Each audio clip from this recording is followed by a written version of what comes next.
Hello fellow riders and welcome back to Med Motorcycles. We'll be reviewing another motorcycle here today, the 2019 Royal Enfield 500 EFI, seen here in the fluorescent green.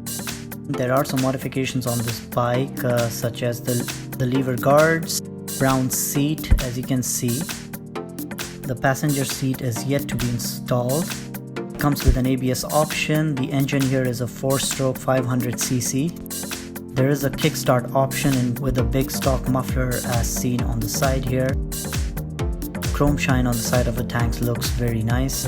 Bike sits very tall for somebody my size. I'm 5'7". The tail end here can certainly be cleaned up a little bit. There's a carrier with an option for a passenger seat. Foot pegs come installed.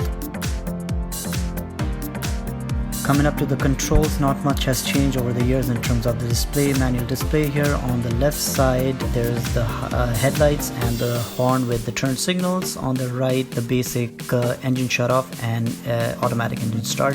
The fuel capacity is 13 liters with keyless access. This was the other color option available in bright orange. The only other option available was gunmetal gray. Bike is available for about $5,000 Canadian plus tax. That is all for today. I'll see you next time with a brand new bike review. Until then, ride safe.